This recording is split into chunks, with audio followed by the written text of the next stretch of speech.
Chinese billionaire signs deal for 100-year takeover of Nicaragua's new Grand Canal project. And this is something that you may want to look at. No, local residents are threatening nothing short of armed resurrection if or when Chinese bulldozers show up.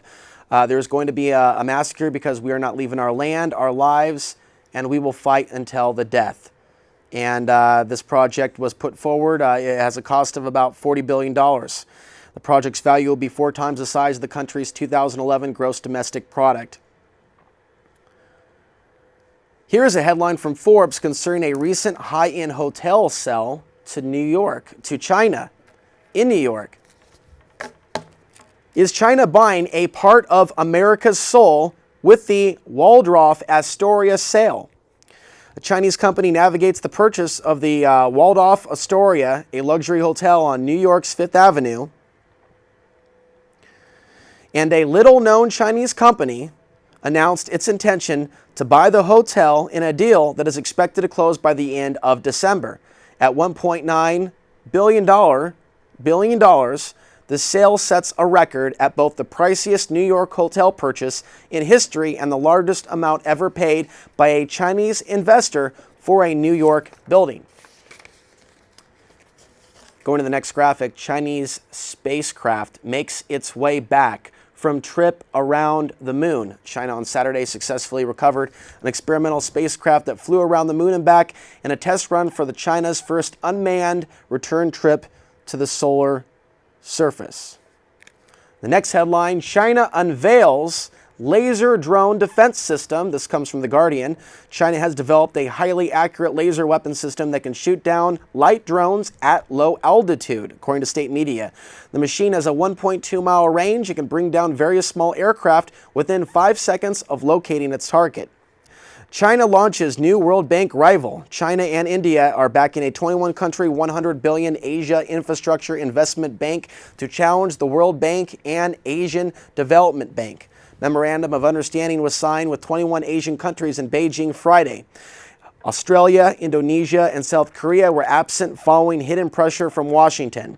Japan, China's main rival in Asia, which dominates the Asian Development Bank, along with the United States, did not attend but was expected to do so. Indonesia refuses to participate, claiming it needs time to discuss China's proposal. It's been a while since I read a whole lot of news in one breath, so to speak. Next headline. Trouble in Hong Kong. Beijing summons tycoons.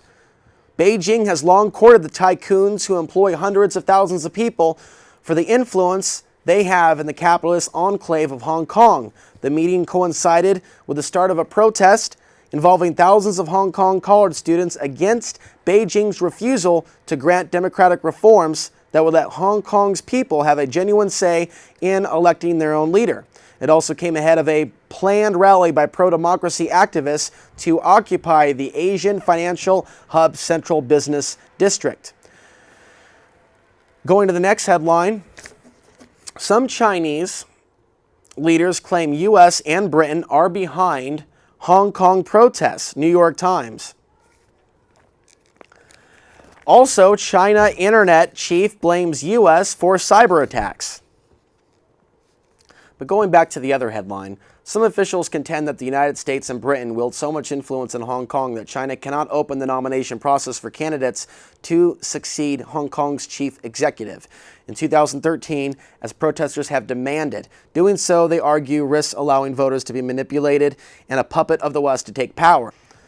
And there's so much more that I have to speak about these issues and so many more, but a coming world war is planned where the victor has already been decided. I know this goes against everything that you're hearing from everyone, including the top dogs, and some of them are dogs, in the conspiracy talk radio circuit. It's unfortunate that there's so much ignorance about this, but this is all being planned by design as China is being given more contracts in this country and being sold more and more land. And as we progress forward towards the 2025 timeline, where I suspect they're going to pull the lever, and that's going to be a time where Portland's not going to be the same place if this, in fact, is on the table. But from the ashes of the staged world war, we're going to see a lot more things potentially if this is on the table. get rolled forward as they come forward with their new UN to rebuild the world, bring us robots, autonomous cars. It's going to be a really strange, bizarre world after the staged world war, unless we have the king of all solar flares take humanity collectively back to the Stone Age, back to nature, really is what that would actually be all about. So what will happen first, the staged world war, or the king of all solar flares, or humanity merging with technology? I don't have those answers, but I have some strong suspicions as to how it could play out. Sanctions are forcing new Russian links with China. That's another headline. As well as Russia may ban circulation of the US dollar. I definitely know I have that one. If the bill is approved, Russian citizens will have to close their dollar accounts in Russian banks within a year and exchange their dollars in cash to Russian ruble or other countries' currencies. Okay, so going to the next one.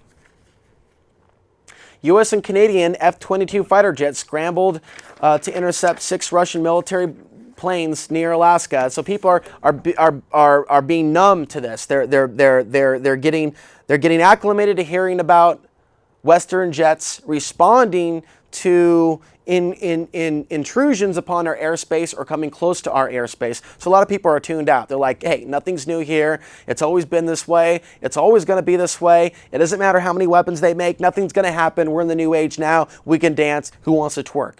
Okay, and that's the mentality of a lot of people. Just, yeah, baby, getting on the dance floor.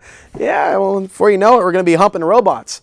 Also, Russia weaponizes the Arctic, will build 13 airfields and 10 radar stations to meet, quote, unwelcome guests.